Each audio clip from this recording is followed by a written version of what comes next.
नमस्कार साथियों, जय भीम।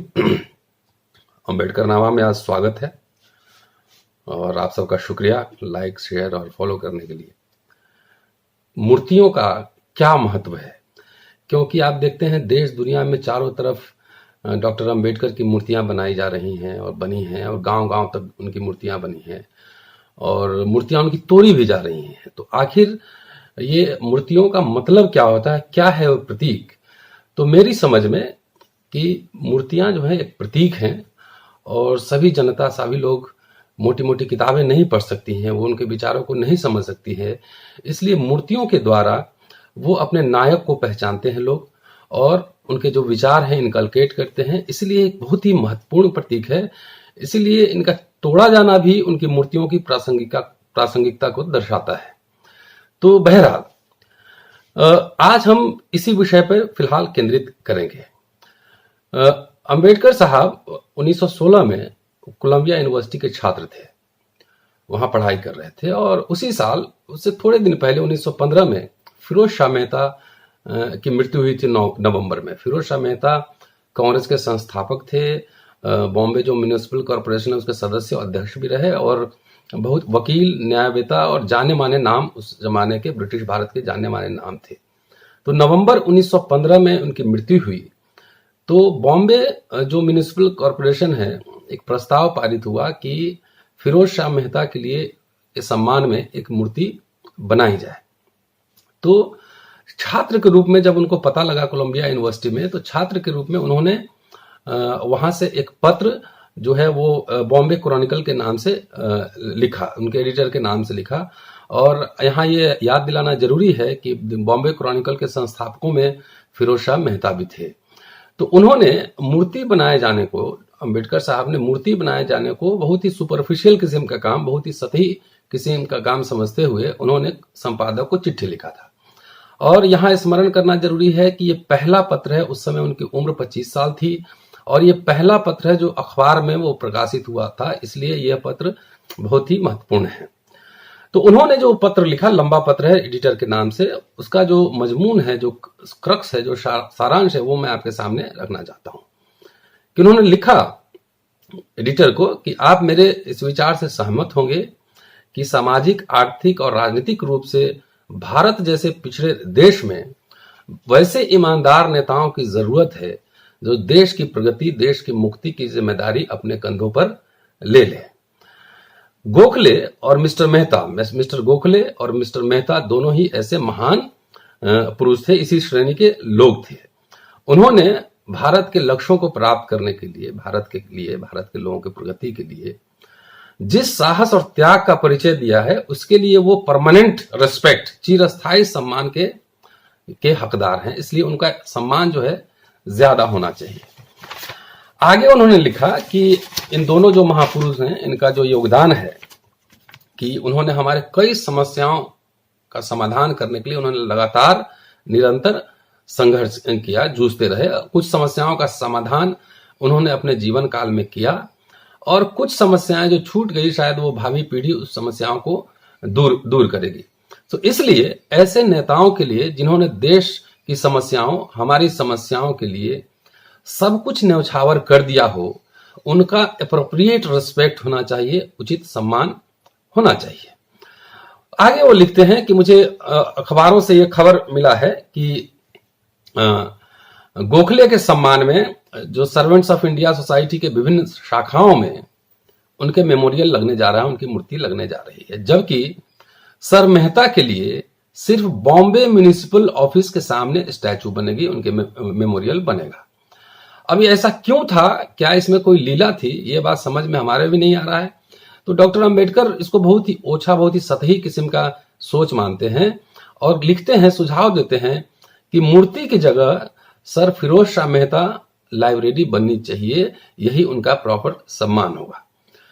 अंबेडकर साहब ने आगे लिखा कि यह बहुत ही दुर्भाग्यपूर्ण है, बहुत अनफॉर्चुनेट है कि समाज की प्रगति और विकास में, समाज और सभ्यता के प्रगति और विकास में एक संस्था के रूप में हमने लाइब्रेरी के महत्व को नहीं समझा है।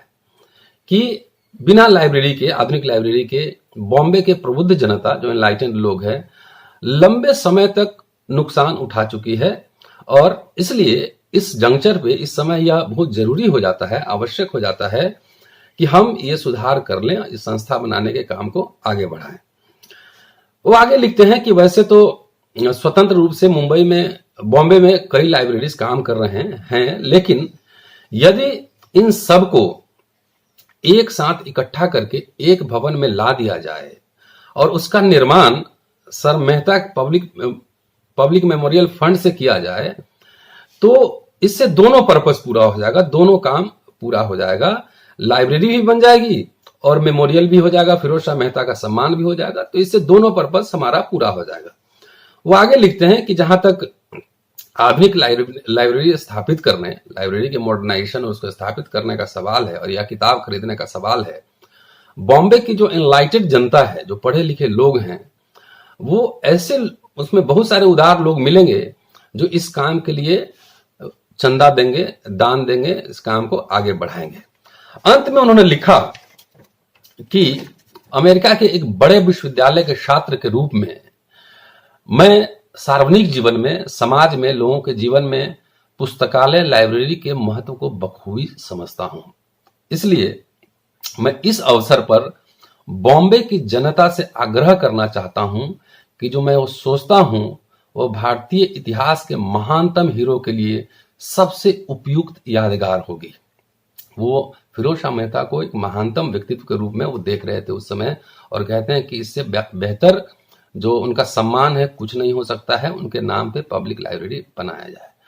आगे लिखते हैं, अंतिम लाइन है कि मैं भारत से 10,000 मील दूर हूं, इसलिए जो घरेलू न्यूज है, जो भारत से संबंधित जो खबर है, वो मिलने में मुझे काफी विलंब होता है। इसलिए मैं देरी से यह प्रस्ताव आपके पास भेज रहा हूं, लेकिन कुछ नहीं होने से लेट होना बेहतर है। ये पत्र को की गंभीरता को आप समझिए। और बाबा साहब की जयंती अगर मना रहे हैं, देखिए कोरोना के संकट में ये खर्च मुक्त जयंती मनी है। अगर फर्ज कीजिए कि जितने 14 तारीख को जितने व्यापक स्तर पर अंबेडकर साहब के नाम पे प्रोग्राम होता है, हम लोग सब अपने अपने तरीके से सम्मान दें और इस खर्च को कम करें। और इस खर्च को अगर कम करके इसी पैसे को इकट्ठा कर लिया जाए तो इससे हम कोलंबिया यूनिवर्सिटी की तरह भारत में यूनिवर्सिटी बना सकते हैं और न जाने कितनों सैकड़ों हजारों बाबा साहब अंबेडकर यहाँ पैदा कर सकते हैं। एक बात यहाँ समझने की जरूरत है कि जो बाबा साहब के घोर शत्रु भी हैं, वो भी बाबा साहब पे आजकल कॉपीराइट लगाने लगे हैं। उनका एक साजिश है, उस साजिश को आप समझिए। वो कहते हैं कि बाबा साहब को भगवान बना दो और आप भक्त बन जाओ, और बाबा साहब को पढ़ो नहीं, पूजो, खूब फूल माला चढ़ाओ, खूब ढोल नगारे बजाओ, जय जय करो, बाबा साहब की जय जय करो, उनको पढ़ने की जरूरत नहीं। ऐसे उनके राजनीतिक शत्रु जो हैं वो उनकी ये साजिश है, और गाहे बेगाहे हमारे लोग उस साजिश में फंस भी जाते हैं। तो हमारा ये कहना है, बाबा साहब ने जब संविधान सौंपा था देश को, तो 25 नवंबर 1949 को उन्होंने संविधान सभा के समक्ष जो भाषण दिया था, उन्होंने कहा था कि भक्ति, धर्म में तो मुक्ति का मार्ग हो सकता है, लेकिन राजनीति में वो तानाशाही की ओर ले जाने वाला मार्ग है। सो आप किसी की सम्मान जरूर दीजिए, सम्मान देने में कोताही न बरतें, लेकिन भक्ति नहीं करना चाहिए। मैं नहीं कह रहा हूं, बाबा साहब अम्बेडकर ने खुद संविधान सभा के सामने कॉन्स्टिट्यूएंट असेंबली में यह बात कही थी। तो साथियों, हमारे कहने का मतलब ये है कि बाबा साहब अम्बेडकर जो हैं उनके नाम के आगे पीछे 1000 विशेषण लगा देंगे तो उनका कद उससे बढ़ जाएगा, ऐसी बात नहीं है। कि बाबा साहब को as a professional historian, as a professional journalist, as a professional sociologist, as a professional leader, इनको पढ़े जाने की जरूरत है, पूजने से ज्यादा पढ़ने की जरूरत है। आप जरूर सम्मान कीजिए, लेकिन भक्ति में नहीं जाइए। जब हम ज्यादा से ज्यादा लोग, जैसे मैं वीडियो बना रहा हूं, आपसे शेयर कर रहा हूं, इसी तरह से अगर 100 लोग इस भारत में, 100 यहाँ के जो सामाजिक क्रांति के अग्रदूत लोग हैं, अगर उनको पढ़ें और ऐसी वीडियो शेयर करें, तो हम लोग 1 साल के अंदर करोड़ों लोगों को एजुकेट कर सकते हैं कि भिन्न भिन्न मुद्दों पर बाबा साहब के क्या विचार थे, लोहिया साहब के क्या विचार थे, फुले साहब के क्या विचार थे, पेरियार साहब के क्या विचार थे, कर्पूरी ठाकुर के क्या विचार थे, कांशीराम जी के क्या विचार थे।